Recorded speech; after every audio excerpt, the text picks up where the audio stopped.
Hello viewers, দেখেন এটা আমি নওগাঁ শহরের অর্থাৎ বাংলাদেশে রাজশাহী বিভাগের নওগাঁ শহরে দশমীর দিনে সনাতন ধর্মাবলম্বী অর্থাৎ হিন্দু সম্প্রদায়ের লোকেরা কিভাবে তাদের দুর্গাকে বিসর্জন দেয় এবং বিসর্জনের দেওয়ার পূর্বে নওগাঁ নদী অর্থাৎ যমুনা নদীতে তারা কিভাবে আনন্দ বিনোদন করে এবং প্রতিমা নিয়ে তারা এখানে শয়ে শয়ে হাজার হাজার শয়ে শয়ে নৌকা সিরিয়ালি ভাবে যায়, অর্থাৎ বাঁ দিক দিয়ে যায়, যার বাঁ দিক দিয়ে যাবে।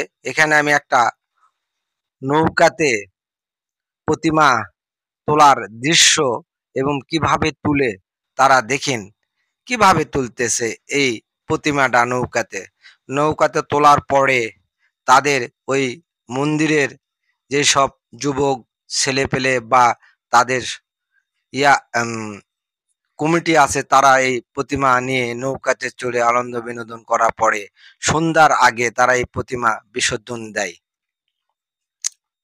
তার আগে দেখেন কত এই নদীতে যারা আসেনি বা প্রতিমা বিসর্জনের দিনে যারা আসেনি তারা বুঝতে পারবে না এখানে কত লোক হয়। এই ভদ্রলোকটাই এই মন্দিরের হয়তো সভাপতি। দেখেন প্রতিমাটা নৌকাতে তুলতেছে। মাঝে মাঝে আমি নদীর দৃশ্যটা আপনাদেরকে দেখা, এখানে প্রশাসনের লোক থাকে। সর্বোপরি এখানে প্রশাসন এত কড়াকড়ি নজরদারি, এখানে কোনো অপ্রীতিকর ঘটনা ঘটার কোনো সিনেই নাই। আর এখানে নদীর দুই পাশে হাজার হাজার লোক তা অবলোকন করে। আর নদীর ভিতর দিয়ে শয়ে শয়ে নৌকা যায়, তারা নাচ গান বিভিন্ন আনন্দ বিনোদনে। এই যে দেখেন মেয়েরা সবচেয়ে বেশি এই প্রতিমা বিসর্জনের দিনে তারা আনন্দ বিনোদন করে, যায় যে সামর্থ্য অনুসারে নৌকা ভাড়া নেয়। ছোট বড় মাঝারি বড় বড় নৌকা, ছোট ছোট নৌকা নিয়ে তারা এই সব আনন্দ বিনোদন করে। তাদের বৎসর অন্তর এই দশমীর দিনে অর্থাৎ দুর্গা পূজা, দুর্গা অর্থাৎ মহাদেবের সহধর্মিণী অসুরকে বধ করার জন্য পৃথিবীতে আবির্ভাব হয়েছিল।